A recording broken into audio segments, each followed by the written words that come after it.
பொன்மனச் செம்மல் புரட்சி நடிகர் எம்ஜிஆரின் படங்களின் வெற்றிக்கு பின்னணியாக இருப்பவைகளில் பாடல்களுக்கும் முக்கியமான பங்களிப்பு இருக்கிறது.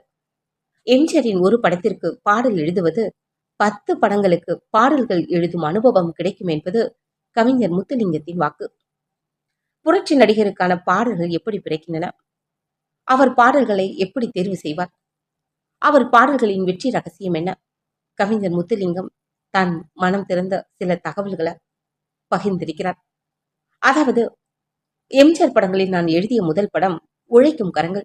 முதல் பாட்டு கந்தனுக்கு மாலையிட்டால் கானகத்து வள்ளிமயில். அவருக்கு பாடல் எழுதும் போதுதான் எனக்கு பல வகையான அனுபவங்கள் கிடைத்தன. ஒரு காட்சிக்கு பொருத்தமான பல்லவியை முதலிலேயே எழுதிவிட்டால் கூட அவர் உடனே ஒப்புக்கொள்ள மாட்டார். திரும்ப திரும்ப எழுத சொல்வார். அது ஒரு நல்ல அனுபவமாக இருக்கும். இப்படி ஒவ்வொரு பாடலின் போதும் 10 பல்லவிகளுக்கு குறையாமல் எழுத சொல்வார். யானை தன் குட்டிக்கு பயிற்சி கொடுப்பது போல் எனக்கு பாடல் எழுத பயிற்சி கொடுத்தார். அவர் படம் ஒன்றுக்கு ஒரு பாடல் எழுதி அது ஒளிப்பதிவு ஆகிவிட்டால் 10 படங்களுக்கு பாடல் எழுதிய அனுபவம் நமக்கு கிடைத்துவிடும். இசையோடு கருத்துக்களை சொன்னால் மக்கள் இதயத்தில் அது எளிதில் பதியும் என்பதால் தான் எம்ஜிஆர் தமது பாடல்களில் அதிக அக்கறை காட்டினார். பாடல் எழுதும்போது சில விஷயங்களை என்னிடம் சொல்லி இருக்கிறார். அமங்கலமான சோக காட்சிகளுக்கு எழுதும் போது கூட அவச்சொல் வந்து விழுந்து விடாமல் எழுதணும். பட்டுக்கோட்டை கல்யாண சுந்தரம் பாட்டில் அறச்சொல் வந்து விழும். கண்ணதாசன் பாட்டில் வராது.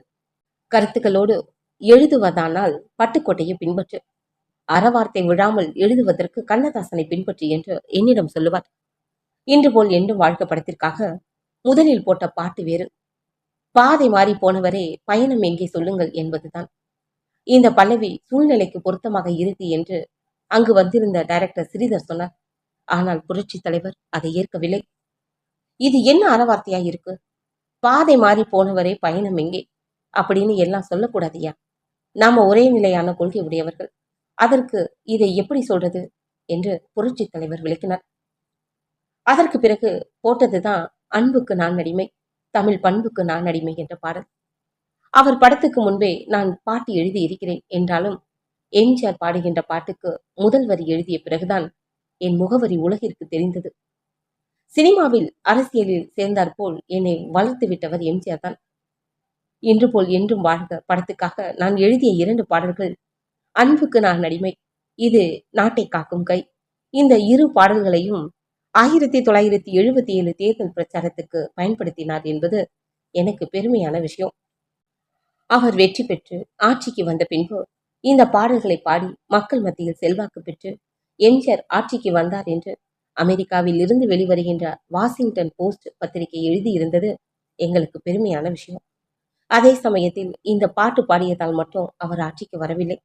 அவர் மக்களுக்கு ஆற்றிய தொண்டு, மக்கள் அவர் மீது கொண்டிருந்த நம்பிக்கை, இதெல்லாம் தான் அவர் வெற்றிக்கு காரணம்.